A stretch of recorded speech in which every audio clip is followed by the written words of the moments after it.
कैफ़ी तुम याद हो। नाज़रीन, आज हम मौजूद हैं लाहौर जौहर टाउन के शमशानी कब्रिस्तान में और आज हम याद करेंगे किफ़ायत हुसैन भट्टी को, जिन्हें आप आज भी कैफ़ी के नाम से याद करते हैं और उनसे वालहाना मोहब्बत करते हैं। किफ़ायत हुसैन भट्टी और उनके बड़े भाई अनायत हुसैन भट्टी की फ़िल्म इंडस्ट्री के लिए गिरा कदर खदमात हैं और ये जो फ़िल्म मौला जट, जिसे आलमगीर शोहरत मिली, इस तरह की फ़िल्मों का जो ट्रेंड था पाकिस्तान में, वो भट्टी ब्रदर्स ने ही मुतारिफ़ करवाया था। और इनकी फ़िल्म जुल्म दा बदला एक ऐसी फ़िल्म साबित हुई जिसके बाद इस तरह की फ़िल्मों का सिलसिला चल निकला और जिसमें आपने अब जहाँ पर भट्टी ब्रदर्स को पसंद किया, वहाँ पर सुल्तान राय की जो इस तर्ज पर फिल्में बनाई गई थी वो बहुत मकबूल हुई, शाकीन ने उन्हें बहुत पसंद किया। तो आज हम भट्टी ब्रदर्स को याद करेंगे और ख़ास तौर पर आपको कब्र दिखाएंगे किफ़ायत हुसैन भट्टी की और देखेंगे वहाँ पर क्या मंजर है, उनकी बातें करेंगे, उनके काम पर उनको खराज तहसीन पेश करेंगे। और एक और ख़ास बात आज के प्रोग्राम में जिसकी वजह से मैं ज़्यादा एक्साइटेड हूँ, क्योंकि कैफ़ी साहब का जो जाए पैदाइश है वो गुजरात है, उनका जो बर्थ प्लेस है वो गुजरात सिटी की है और मुझे ये एजाज़ हासिल है कि मैं भी उसी धरती का सपूत हूँ और मेरी भी जाए पैदाइश गुजरात ही है। तो इसलिए मुझे ज़्यादा एक्साइटमेंट भी है कि भट्टी साहब के बारे में बात करना और मैं बहुत जल्द आपको अनायत हुसैन भट्टी साहब की कब्र पर भी लेकर चलूँगा जो कि गुजरात में मौजूद है। लेकिन आज हम चलते हैं कैफ़ी की कब्र पर और वहाँ पर देखते हैं क्या मंजर है और उनकी बातें जो दिगर करना मैं चाह रहा हूँ, आप तक पहुँचाना चाह रहा हूँ, वो उनकी कब्र पर चल कर करेंगे।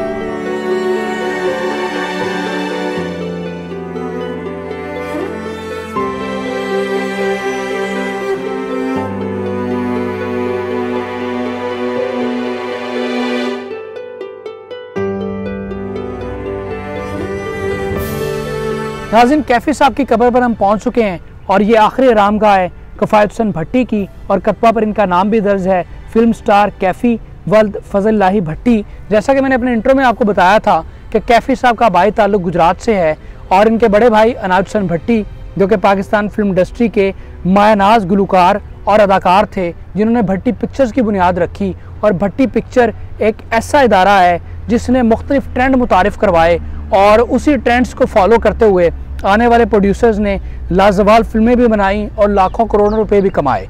अगर कैफ़ी साहब के करियर की बात की जाए तो 1966 में फिल्म मुँह ज़ोर से कैफ़ी साहब ने अपने करियर का आगाज़ किया था और इस फिल्म को कैफ़ी साहब ने डायरेक्ट किया था। ये ख़ास बात है कि इसमें ये एज आ अदाकार शामिल नहीं थे बल्कि इन्होंने डायरेक्ट किया था। और इनकी जो दूसरी फिल्म थी एज आ डायरेक्टर वो थी चन मखना और इस फिल्म ने बहुत मकबूलियत समेटी और गोल्डन जुबली ये फिल्म थी।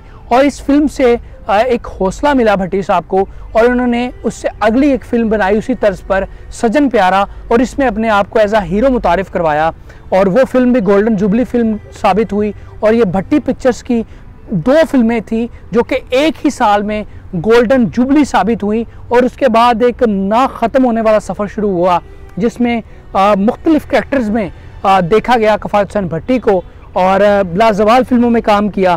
फिल्म मौला जट का मैं दोबारा इसलिए जिक्र करूंगा कि वो एक बहुत ही शानदार पंजाबी फिल्म थी और उसका भी हिस्सा थे और बाला गाड़ी का जो करैक्टर था वो लोग आज भी उसको याद करते हैं और इनको बड़े मोहब्बत से इनके लिए मोहब्बत के जज्बात का इजहार करते हैं।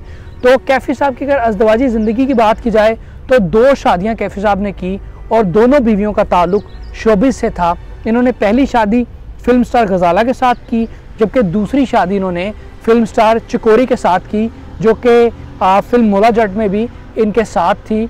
और पहली शादी से इनके बड़े बेटे आमिर कैफ़ी, उन्होंने भी फिल्मों में कदम रखा और किस्मत आजमाई का फ़ैसला किया लेकिन वो कामयाब नहीं हो सके और उसकी एक वजह बड़ी ये भी थी कि उस वक्त इतनी फिल्में नहीं बन रही थी जिस वक्त उन्होंने फिल्मी दुनिया में कदम रखा।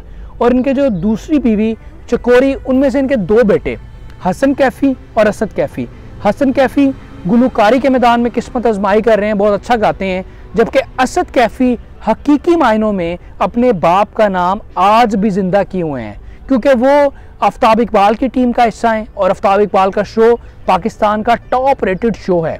तो उस शो में जब लोग असद कैफ़ी को देखते हैं परफॉर्म करते हुए मुख्तलिफ कैरेक्टर्स में तो बिलाशुबा उनको कैफ़ी साहब बहुत याद आते होंगे और वो कैफ़ी साहब को के काम पर भी उनको खराज तहसीन पेश करते होंगे।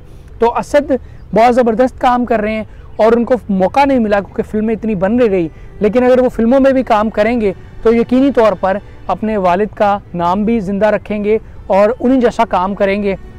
मैंने पिछले दिनों एक तस्वीर देखी असद कैफ़ी की जो कि फ़ेसबुक पर लगी थी और हमारी बहन रूबी अनम ने लगाई थी, और उसमें वो मूंछें मैंने देखी तो मुझे वो कफ़ायत हुसैन भट्टी जैसी लुक लगी और मुझे कैफ़ी साहब याद आ गए। तो मैंने कमेंट किया कि मुझे बिल्कुल कैफ़ी साहब जैसे लगे असद कैफ़ी। तो उस पर मुझे उन्होंने मैसेज किया, रूबी अनम ने कहा कि ये मुझे मैसेज पर्सनल भेजो, उसका स्क्रीनशॉट लेकर मैं असद कैफ़ी को भेजूंगी। मुझे बड़ा अच्छा लगा कि आपने ये कमेंट किया। तो ये एक तस्वीर है कैफ़ी साहब की, कैफ़ी साहब का नाम है जो कि आज भी ज़िंदा असद कैफ़ी की सूरत में। और इसके अलावा इनका जो फिल्मी ख़ानदान है कैफ़ी साहब का, वो बहुत बड़ा फिल्मी ख़ानदान है। उनकी बड़ी खदमात हैं पाकिस्तान की शोबिज़ इंडस्ट्री में। इनके बड़े भाई से ये सिलसिला शुरू हुआ है इनायत हुसैन भट्टी से, फिर कफ़ायत हुसैन भट्टी इस मैदान में आए। उसके बाद फिर कैफ़ी साहब के पहली बीवी में से आमिर कैफ़ी, दूसरी बीवी से हसन कैफ़ी और असद कैफ़ी, और अगर इनायत हुसैन भट्टी के बच्चों की बात की जाए तो उनके बेटे वसीम अब्बास, जिन्होंने फिल्म, टीवी, स्टेज तीनों मीडिया में बड़ा ज़बरदस्त काम किया और आजकल वो टीवी के लिए लाज़िम मलज़ूम समझे जाते हैं। कोई ऐसा सीरियल नहीं होता जिसमें वो नज़र नहीं आते। और उनकी फिर बीवी सबा हमीद जो कि इनायत हुसैन भट्टी की बहू हैं, और इनायत हुसैन भट्टी के दामाद आगा सिकंदर, उनके बेटे आगा अली, फिर वसीम अब्बास के बेटे अली अब्बास जो कि मुख्तलिफ सीरियल में नज़र आते हैं। तो इस तरह एक बहुत बड़ा ख़ानदान है और बड़ी खदमात है इनकी पाकिस्तान की शोबिज़ इंडस्ट्री के लिए। और अब ये आज हमने थोड़ा सा मुख्तसर सा चीज़ें डिस्कस करने से शुरू की कि उनको याद किया जाए कैफ़ी साहब को, और कैफ़ी साहब के काम पर उनको खराज तहसीन पेश किया जाए। और ये कब्र है कैफ़ी साहब की जो कि शमशानी कब्रिस्तान जोड़ टाउन में मौजूद है। और यहाँ पर सीमेंट के साथ ये पक्की कब्र है, लेकिन उसके बावजूद ऐसे लगता है कि यहाँ पर काफ़ी अर्सा से कोई नहीं आया, क्योंकि यकीनी तौर पर सबकी अपनी अपनी मसरूफियात हैं। लेकिन जब हम यहाँ पर पहुँचे तो हमने कोशिश की, यहाँ पर एक शख्स मौजूद था कि वो इसकी थोड़ा बहुत साफ़ किया जाए, लेकिन उसके बाद भी इसकी ये हालत है साफ़ करने के बाद भी। तो ये बस सीन है कि ज़िंदगी की हकीकत तो यही है कि वो कोई आम शख्स हो या अदाकार कैफ़ी हो, लेकिन चले उसने जाना है मनो मट्टी तले। और उसके बाद ये हकीकत है कि जिसको देखने के लिए लोग तरसते थे, जिसको देखने के लिए टिकट लेना पड़ती थी, आज उसकी आखिरी आरामगाह पर कोई नहीं आता। और ये आखिरी आरामगाह यकीनी तौर पर अपने चाहने वालों की मुंतज़िर है कि लोग यहाँ पर आए, फातिहा ख़ानी करें और कैफ़ी को याद करें। इसके अलावा अगर आप भी किसी अपने दिलदादा फ़नकार के बारे में जानना चाहते हैं या उसकी कब्र देखना चाहते हैं तो मुझे कमेंट में ज़रूर बताइएगा। अपना बहुत सारा ख्याल रखिएगा। अल्लाह निगहबान।